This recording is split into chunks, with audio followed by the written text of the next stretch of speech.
The Exodus story. Moses was born in Egypt during a time of great suffering. The Hebrews, enslaved by Pharaoh, labored under the unyielding weight of stone and the lash of overseers. Their cries rose through the desert, unheard by their rulers.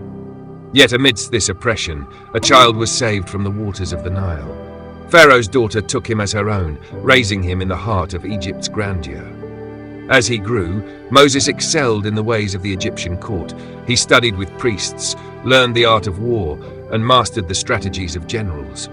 Eventually, he rose to prominence as a commander in Pharaoh's armies, leading campaigns across the desert and against distant enemies.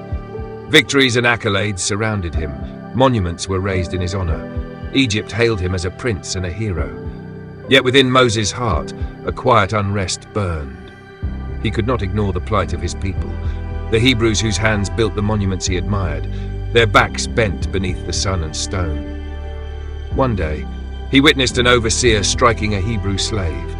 Compassion and fury intertwined, and Moses acted.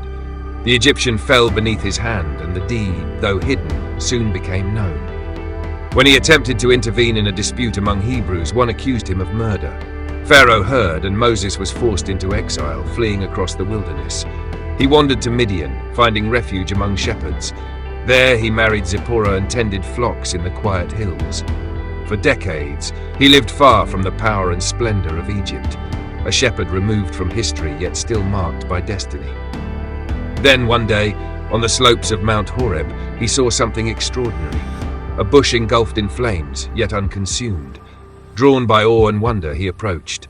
A voice spoke from the fire. "Moses, Moses, remove your sandals, for the ground you stand upon is holy. I have seen the suffering of my people, and I send you to Pharaoh to bring them out of bondage."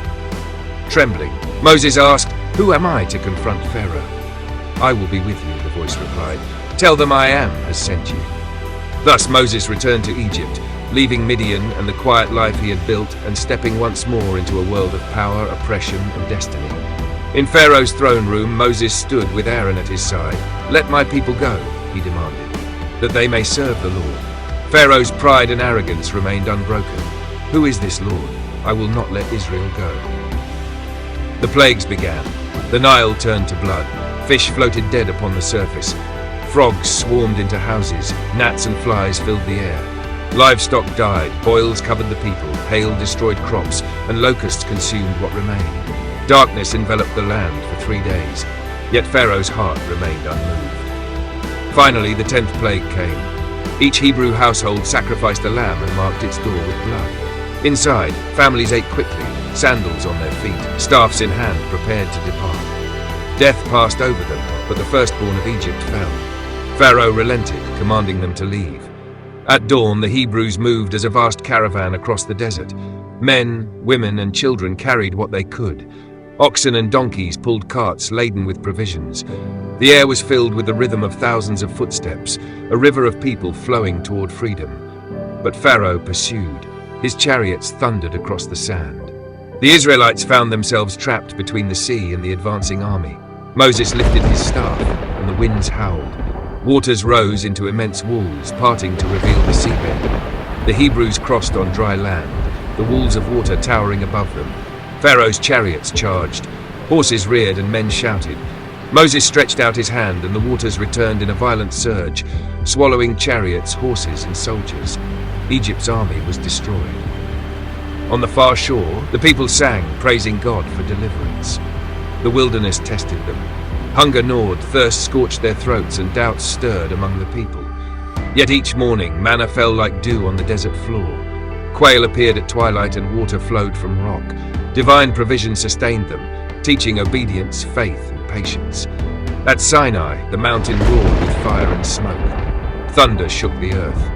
Moses ascended, receiving stone tablets inscribed with the covenant of God. Lightning flashed, and the mountain trembled beneath divine presence. While he remained on the mountain, the people faltered. They fashioned a golden calf and bowed before it. Descending, Moses saw their betrayal. Anger consumed him. He smashed the tablets upon the rock. The calf was destroyed, and divine justice was enacted. Years passed in the wilderness. Serpents struck the people, and cries of anguish filled the camp. God commanded Moses to raise a bronze serpent on a pole. All who looked upon it were healed, hope restored. Battles were fought, and Moses led his people with courage and wisdom, guiding them toward the promised land. Finally, Moses climbed a high ridge overlooking the Jordan. Behind him lay the wilderness, a land of trial, hardship, and divine provision. Before him stretched the promised land, fertile valleys, flowing rivers, and mountains bathed in sunlight. Though he would not enter, he beheld the inheritance of his people. Standing on that ridge, staff in hand, Moses gazed upon the land, his journey complete, though theirs continued. The wilderness fell silent, but the story of deliverance, of freedom from oppression, of faith, endurance, and destiny would echo forever, carried in the hearts of generations to come.